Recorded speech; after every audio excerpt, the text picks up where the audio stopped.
Have you ever wondered why at events like the Olympics, we only award gold, silver, and bronze medals? Why does the celebration stop at the top three?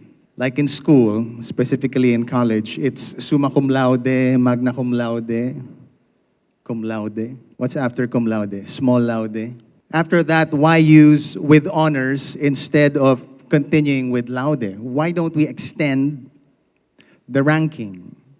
Does anything matter beyond first, second, and third place? What happens if you come in fourth?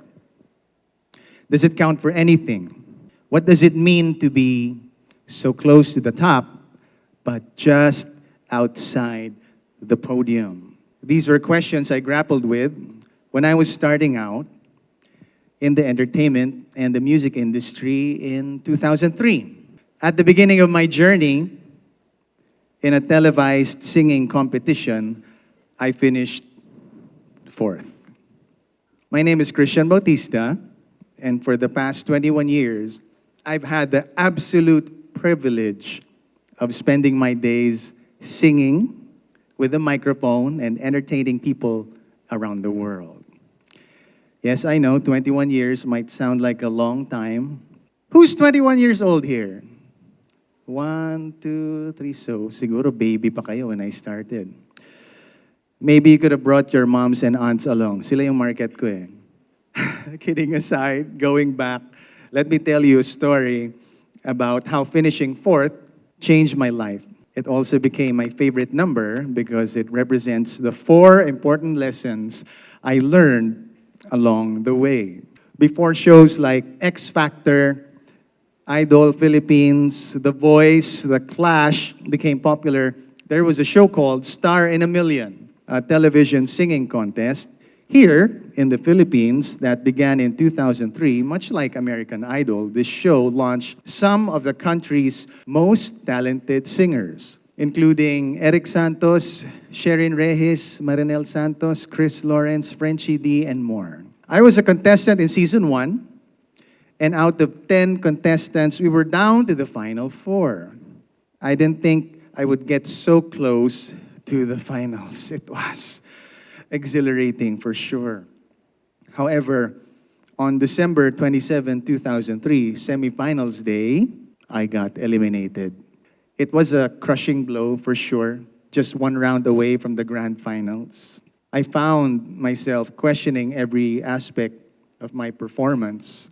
Was it my song choice? Was it the way I presented myself? Did I miss a note? Did my confidence come off as complacency? Was it my dancing skills? I think that was the real culprit. It really consumed my mind.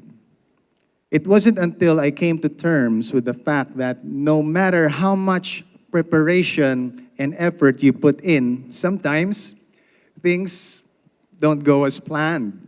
The show aired every Saturday, and during the weekends, I trained. I trained Monday, Tuesday, Wednesday, Thursday, Friday. I trained relentlessly, practiced vocal techniques, and memorized lyrics. I knew I was well prepared. But again, sometimes, despite our best efforts, outcomes are beyond our control. And it's natural, and sometimes that's okay.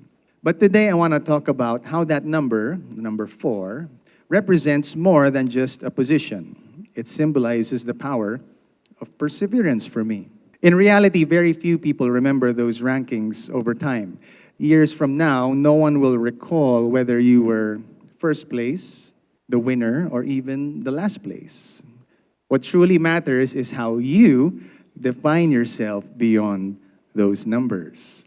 In my experience over the past few years, I do not recall anyone approaching me and saying, "Hey, you're the 4th place guy." Instead, they greet me by my name. Sometimes, my full name, Bautista. But recently, Rico Blanco, every time I don't shave.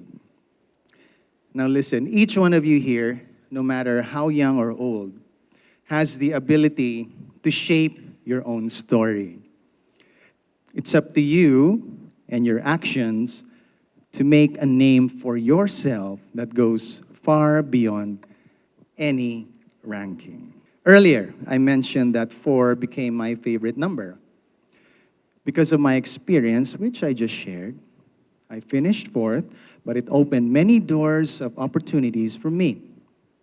Most importantly, it taught me 4 key lessons that I now do my best to live by. Now, my wife, who is here right now, loves her puns. So we will start with number 1, Fources. Special forces, a united force. I am a casual gamer. I love video games and I play them a lot. May mga gamers ba dito? A lot of gamers? They're usually at the back. Ayun, I see them. They're at the back. They're playing right now. No, I'm kidding. So in games, you have a solo play for sure, right? And team play. In the latter, you act as a special force. For those who are gamers, you know this means setting yourself up with people who will support the mission. Team games often require you to strategize, communicate, to achieve victory. Or kung PUBG, winner, winner, chicken dinner. But this concept isn't just for gamers. It applies to life as well.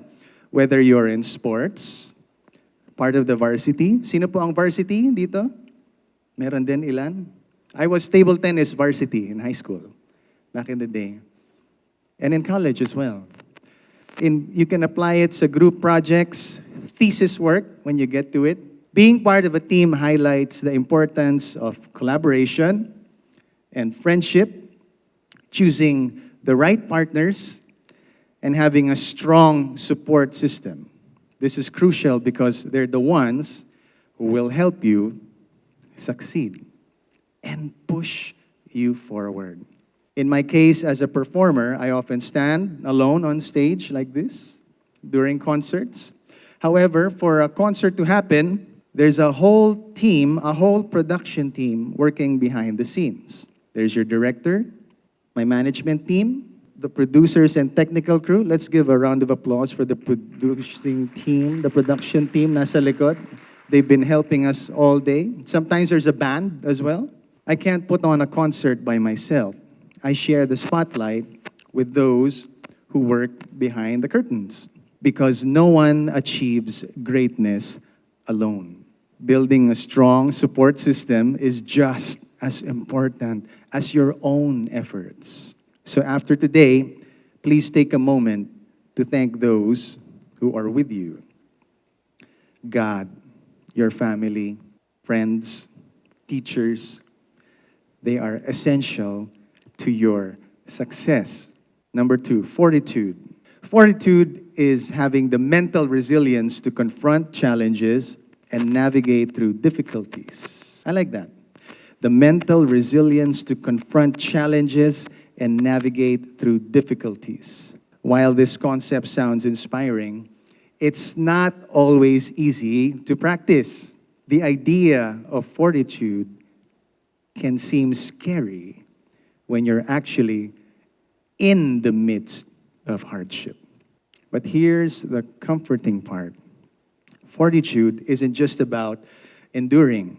It's also about viewing failure as a stepping stone to success. When you face adversity with courage, you're not merely surviving. You're preparing yourself for greater achievements.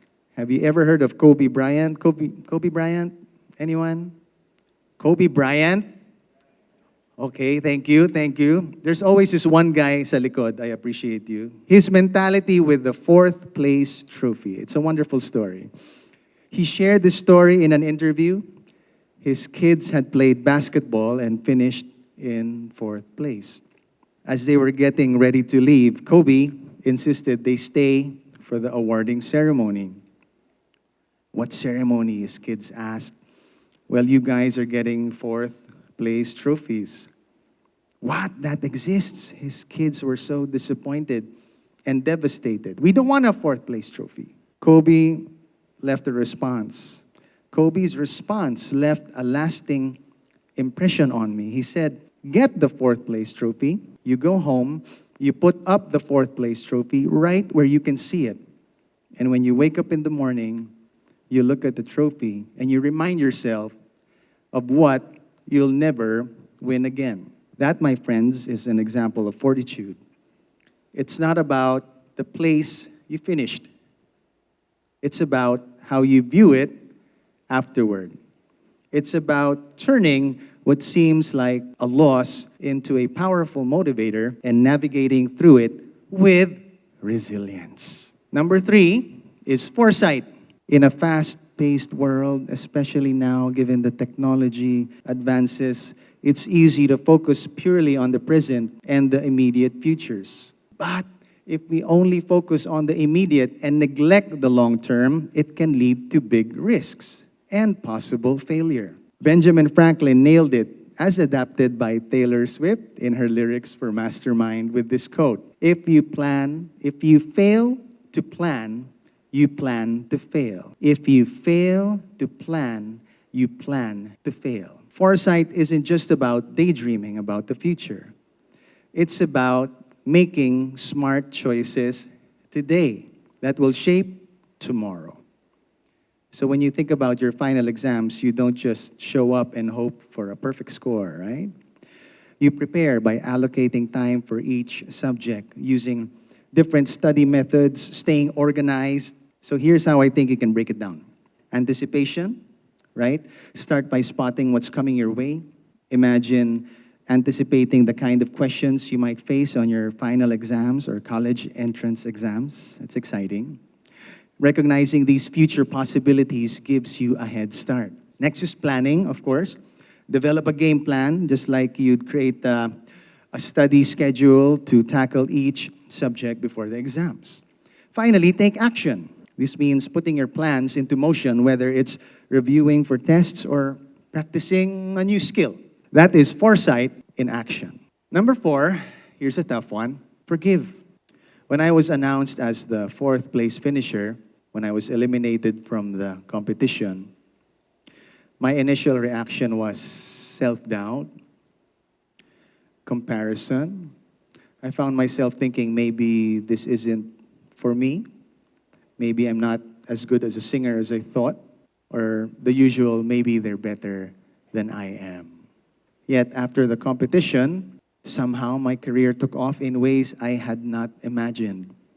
New opportunities emerged, regular shows came my way, even landed some acting roles. I now view finishing 4th as my biggest win because it opened doors that otherwise might have remained closed. However, I faced another intense challenge in 2007 when I was invited to sing the Philippine National Anthem at a boxing exhibition match between Jerry Peñalosa and Concepcion Bernabe. Unfortunately, I missed a few lines, and the fallout was very, very harsh. Criticism poured in. People made memes and online comments ranging from, "Don't sing at events anymore. Is this supposed to be a professional singer?" And the most terrible of all is, "Your career is over." In that moment, I felt overwhelmed by guilt, failure, and anger at those who criticized without empathy. It was a difficult period of self-reflection and public scrutiny. It was very hard, but over time, I came to understand the importance of forgiving both myself and others. Forgiving yourself means letting go of regrets you cannot change and acknowledging your mistakes with a commitment to improve. Forgiving those who judge you harshly means accepting that their opinions don't define you and focusing on what you alone can control. I accepted my mistake, took full responsibility, and worked to ensure it wouldn't happen again. After forgiving, I made a point to recognize what I have done well and learn from it. It's about releasing the weight of past mistakes and focusing on the positive steps you can take. So there you have it. As we reflect on the journey from finishing fourth to embracing the lessons it has taught me, I hope you found some value in the insights shared. Remember, whether in competition, life, or personal growth, the numbers and rankings, they often fade into the background. As a final reflection, I'd like to share just a few lines from a song that really inspires me, that capture the spirit of embracing our true potential. This song is called I'm Already King. I'm going to sing a few lines, if that's okay. I'm already king in my own empire. I'm already here.